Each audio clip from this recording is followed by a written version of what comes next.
ದೇಶದ ರಾಜಧಾನಿ ದೆಹಲಿಯಲ್ಲಿ ಅಲೆಮಾರಿ ಸಮುದಾಯದ ರಣಕಹಳೆ ಇಂದಿನಿಂದ ಮೊಳಗ್ತಾ ಇದೆ. 1% ಒಳ ಮೀಸಲಾತಿ ಕಲ್ಪಿಸಲು ಆಗ್ರಹ ವ್ಯಕ್ತವಾಗಿದೆ.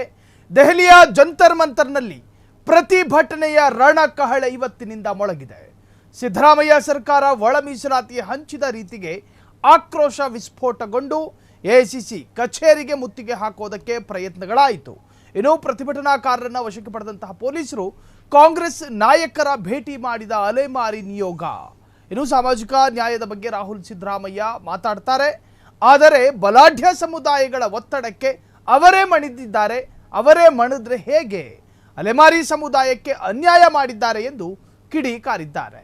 ಇಲ್ಲಿ ರಾಜ್ಯದ ಅಲೆಮಾರಿ ಸಮುದಾಯಕ್ಕೆ ಪ್ರತ್ಯೇಕವಾದಂತಹ 1% ಮೀಸಲಾತಿ ಕಲ್ಪಿಸಬೇಕು ಅಂತ ಹೇಳಿ ಅದೆಷ್ಟೋ ತಿಂಗಳುಗಳಿಂದ ಅಲೆಮಾರಿ ಸಮುದಾಯ ಸರ್ಕಾರಕ್ಕೆ ಒತ್ತಡ ತರುವಂತಹ ಪ್ರಯತ್ನ ಮಾಡಿದ್ರೂ ಕೂಡ ಅದನ್ನು ಆಲಿಸಬೇಕಾಗಿದ್ದ ಸರ್ಕಾರ ನಿರ್ಲಕ್ಷ್ಯ ತೋರ್ತಾ ಇದೆ. ರಾಷ್ಟ್ರ ರಾಜಧಾನಿ ದೆಹಲಿಯಲ್ಲಿ ಅಲೆಮಾರಿ ಸಮುದಾಯದ ರಣಕಹಳೆ. 1% ಒಳ ಮೀಸಲಾತಿ ಕಲ್ಪಿಸಲು ಆಗ್ರಹ ವಿಸ್ಫೋಟ. ದೆಹಲಿಯ ಜಂತರ್ ಮಂತರ್ನಲ್ಲಿ ಭಾರೀ ಪ್ರತಿಭಟನೆ. ಸಿದ್ದು ಸರ್ಕಾರ ಒಳ ಮೀಸಲಾತಿ ಹಂಚಿದ ರೀತಿಗೆ ಆಕ್ರೋಶ ವ್ಯಕ್ತವಾಗಿದೆ. ಆಕ್ರೋಶ ಸ್ಫೋಟಗೊಂಡಿದೆ ಸಿದ್ದು ಸರ್ಕಾರದ ವಿರುದ್ಧ. ಒಳ ಮೀಸಲಾತಿ ಹಂಚಿದ ರೀತಿಗೆ ಆಕ್ರೋಶ ವ್ಯಕ್ತವಾಗಿದೆ. ದೆಹಲಿಯ ಜಂತರ್ ಮಂತರ್ನಲ್ಲಿ ಅಲೆಮಾರಿ ಸಮುದಾಯ ನೋಡಿ, ಆ ಸಮುದಾಯ ಕೇಳ್ತಾ ಇರುವಂತಹ ಮೀಸಲಾತಿ ಪ್ರತ್ಯೇಕ 1%. ಅದನ್ನು ಕೂಡ ಬಲ ಸ್ಪೃಶ್ಯ ಸಮುದಾಯಕ್ಕೆ ಸೇರಿಸ್ತೀರಿ ನೀವು. ಬಲ ಸ್ಪೃಶ್ಯ ಸಮುದಾಯಕ್ಕೆ ಸೇರಿಸಿದಾಗ ಅಲೆಮಾರಿ ಸಮುದಾಯಕ್ಕೆ ಸಿಗಬೇಕಾದ ಪ್ರತ್ಯೇಕ ಸವಲತ್ತುಗಳು ಹಂಚಿ ಹೋಗ್ತವೆ. 40-48ಕ್ಕೂ ಹೆಚ್ಚು ಪಂಗಡಗಳಿರ್ತಕ್ಕಂತಹ ಒಂದು ಅಲೆಮಾರಿ ಸಮುದಾಯವನ್ನ ನೀವು ಒಂದು ಪ್ರತ್ಯೇಕವಾದಂತಹ ಸಮುದಾಯ ಮಾಡಿ ಆ ಸಮುದಾಯಕ್ಕೆ ಮಾತ್ರ ಸೀಮಿತವಾಗುವಂತೆ 1% ಅನ್ನು ಯಾಕೆ ಕೊಡ್ತಾ ಇಲ್ಲ? ಕೇವಲ 5.5 ಲಕ್ಷ ಪಾಪ್ಯುಲೇಷನ್ ಇದೆ ಅನ್ನೋ ಕಾರಣಕ್ಕ ಯಾವ ರಾಜಕೀಯ ಪಕ್ಷಕ್ಕೂ ಕೂಡ ಅನುಕೂಲವಾಗುವಂತಹ ಸಮುದಾಯ ಇದಲ್ಲ ಅನ್ನೋದು ಗೊತ್ತಾದ ನಂತರ ತೆಗೆದುಕೊಂಡ ನಿರ್ಧಾರನ. ಯಾಕೆ ಈ ತರಹದ ತಾರತಮ್ಯ? ಯಾಕೆ ಈ ತಾರತಮ್ಯ? ಆ ಸಮುದಾಯದ ಕೂಗು ಯಾರಿಗೂ ಅರ್ಥ ಆಗ್ತಾ ಇಲ್ಲ.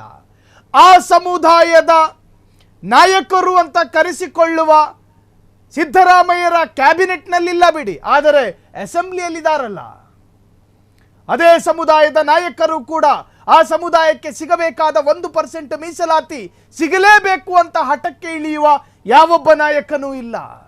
ಈ ಸಮುದಾಯ ಸಾಂಪ್ರದಾಯಿಕವಾಗಿ ಕಾಡಲ್ಲಿ ಬದುಕ್ತಾ ಇತ್ತು. ಅದಾದ ನಂತರ ನಾಡಿಗೆ ಬಂತು.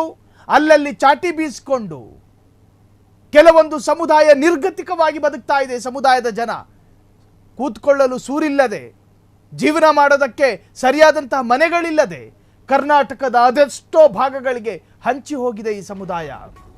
ಆರ್ಥಿಕವಾಗಿ ಬಲಾಢ್ಯ ಅಲ್ಲ, ಸಾಮಾಜಿಕವಾಗಿಯೂ ಬಲಾಢ್ಯ ಅಲ್ಲ, ಶೈಕ್ಷಣಿಕವಾಗಿಯೂ ಕೂಡ ಬಲಾಢ್ಯ ಸಮುದಾಯ ಅಲ್ಲ. ಹಾಗಾದರೆ ಈ ಸಮುದಾಯದ ಕೊರತೆಗಳನ್ನು ನೀಗಿಸಬೇಕಾದವರು ಯಾರು? ಕೇಳಿದ್ದು 3% ಅಲ್ಲ, ಕೇವಲ 1%. ಅದನ್ನು ಕೂಡ ಸರ್ಕಾರ ಕೊಡೋದಕ್ಕೆ ನಿರಾಕರಿಸ್ತಾ ಇದೆ. ಒಳ ಮೀಸಲಾತಿ ಜಾರಿಗಾಗಿ ಇದೇ ನಮ್ಮ ಕರ್ನಾಟಕ ಸರ್ಕಾರ ರಚನೆ ಮಾಡಿದ್ದಂತಹ ನಿವೃತ್ತ ನ್ಯಾಯಮೂರ್ತಿ ಡಾಕ್ಟರ್ ನಾಗಮೋಹನ್ ದಾಸ್ ನೇತೃತ್ವದಲ್ಲಿ ಏಕಸದಸ್ಯ ಆಯೋಗವೊಂದು. ಈ ಸಮುದಾಯಕ್ಕೆ ಪ್ರತ್ಯೇಕವಾದಂಥ 1% ಬೇಕು ಅಂತ ಸಮುದಾಯದ ಒತ್ತಡಗಳಿತ್ತು. ಆದರೂ ಕೂಡ ಸರ್ಕಾರ ಅದಕ್ಕೆ ಯಾವುದೇ ತರಹದ ಆಸಕ್ತಿಯನ್ನು ತೋರಿಸಲಿಲ್ಲ. ಬದಲಾಗಿ ಏನು ಮಾಡ್ತು? ಬದಲಾಗಿ ಬೇರೆ ಬೇರೆ ಸಮುದಾಯಕ್ಕೆ, ಅದರಲ್ಲೂ ಕೂಡ ಬಲಸ್ಪೃಶ್ಯ ಸಮುದಾಯಕ್ಕೆ ಈ ಸಮುದಾಯವನ್ನು ಸೇರಿಸುವಂಥ ಪ್ರಯತ್ನ ಮಾಡ್ತು. ಈಗ ರಾಷ್ಟ್ರ ರಾಜಧಾನಿಯಲ್ಲಿ ಇವತ್ತು ನೋಡಿ, ಕರ್ನಾಟಕದಲ್ಲಿ ಬಹಳಷ್ಟು ಪ್ರತಿಭಟನೆಗಳು ಆಯಿತು. ಫ್ರೀಡಂ ಪಾರ್ಕ್ನಲ್ಲೂ ಕೂಡ ಆಯಿತು. ವಿಧಾನಸೌಧ ಮುತ್ತಿಗೆ ಮಾಡೋದಕ್ಕೂ ಕೂಡ ಪ್ರಯತ್ನ ಪಟ್ಟರು.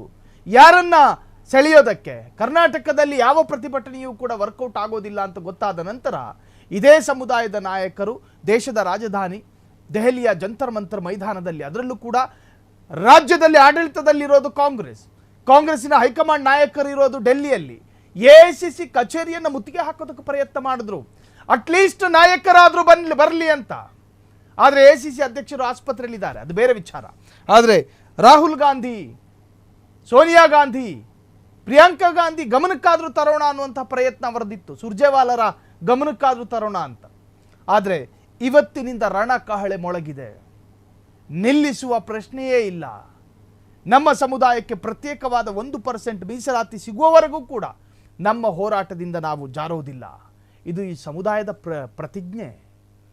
ರಾಜಕಾರಣಿಗಳಿಗೆ ನಡುಕ ಶುರುವಾಗುತ್ತೋ ಭಯ ಶುರುವಾಗುತ್ತೋ ಗೊತ್ತಿಲ್ಲ. ಈ ಸಮುದಾಯದ ಮೇಲೆ ಮಾನವೀಯ ದೃಷ್ಟಿ ಯಾವಾಗ ಬೀರುತ್ತೋ ರಾಜ್ಯ ಕಾದು ನೋಡ್ತಾ ಇದೆ. ಕ್ಷಣ ಕ್ಷಣದ ಸುದ್ದಿಗಳಿಗಾಗಿ ಫ್ರೀಡಂ ಟಿವಿ ಸಬ್ಸ್ಕ್ರೈಬ್ ಮಾಡಿ, ಲೈಕ್ ಮಾಡಿ ಹಾಗೂ ಫಾಲೋ ಮಾಡಿ. ಹೊಸ ಸುದ್ದಿಗಳ ನೋಟಿಫಿಕೇಶನ್ಗಾಗಿ ಬೆಲ್ ಐಕಾನ್ ಮೇಲೆ ಕ್ಲಿಕ್ ಮಾಡಿ.